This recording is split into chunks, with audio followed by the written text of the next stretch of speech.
When you start this exercise, first of all make sure your shoulder blade is flat into the floor. Then practice with just your arm with no extra resistance, just moving it up and down. Try and make sure your shoulder blade stays flat on the floor. So just ensure that you actually pull the shoulder blade into the floor and use the floor for feedback. So if you put your hand underneath your shoulder blade, you can try and crush it. Or if you needed to, you could stick something like a pen underneath your shoulder blade to give you feedback to make sure that you're keeping that shoulder blade flat into the floor at all times. Then take the resistance and again set the shoulder blade so you pull it into the floor. Keep your arms relatively straight throughout and try and make sure that you externally rotate your arms. So as you pull, your hands should face towards the anchor and your palms should face up towards the ceiling as you finish the movement.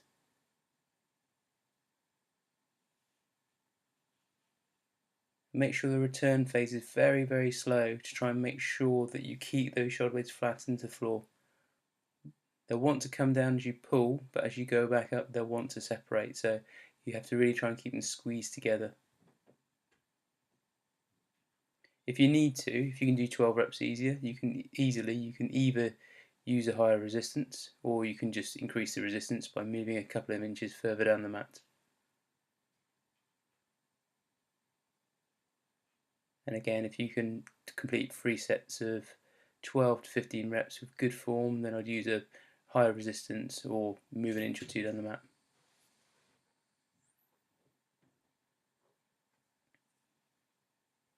So with the rotator cuff exercises, same principle applies in terms of trying to set that shoulder, and again practice just moving your arms forwards and backwards with no resistance, or if the rotator cuff is very, very weak, you've got to keep that shoulder blade absolutely dead still. The other place to check is just on your neck and try and make sure that the scalenes aren't working.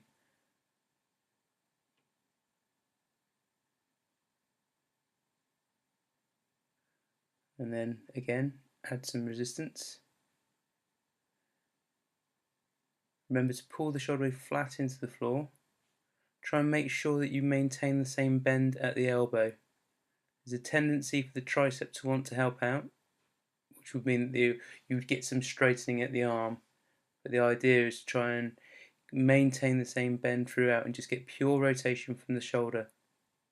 And again, use the floor for the feedback to try and keep that shoulder blade absolutely dead still. Keep checking, so you can keep checking either that little process on the front of your shoulder or your neck. Just make sure they stay nice and quiet. So again, if you find the scalenes are working, if your neck starts to tighten up, then that indicates fatigue.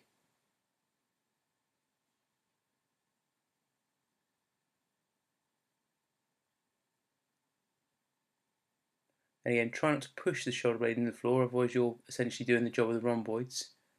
But just use that for feedback. This is the area where you should actually feel the exercise, so it should be fairly local to the back of the shoulder blade.